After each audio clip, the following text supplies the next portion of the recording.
Jeste youtuberi, sad ćemo da igramo Need for Speed Carbon. Da se trkamo malo lepo. Samo da učita ovo govno. Brže. Brže.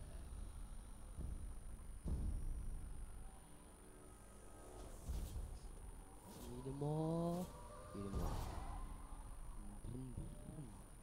Brum, brum, brum, brum.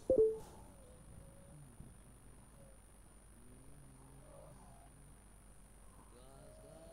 Najgošćinu. Idemo. Stop.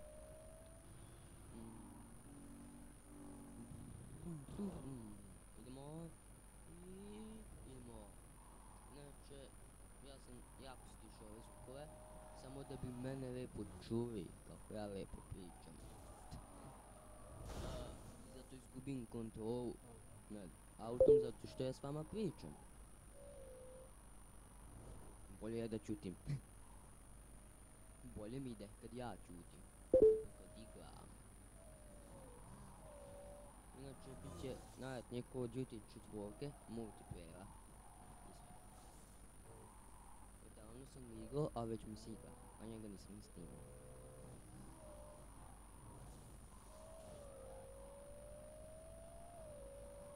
Trebalo bi da čujete zvuk iz igrice. Ja ga čujem, ali tiho. Koji sam ja? Već? Da. Pa vreme je malo da se potrudim.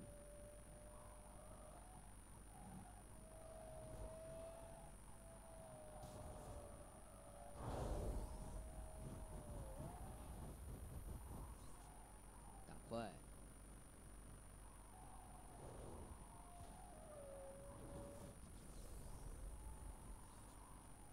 Vozim. Pa bar drugi da budete. Ja bi barem volio da budem drugi, a ne ni zadnji.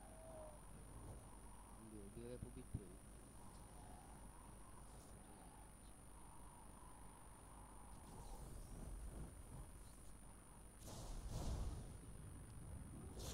Vi? Moguće. I to bi bilo za ovu epizodu i vidimo se u sljedećoj epizodi. Doviđenja. Znači, lajkujte ovaj video, šerujte, subscribeujte se na moj kanal i vidimo se u sljedećoj epizodi. Nemam pojma čega, ali se vidimo u sljedećoj epizodi.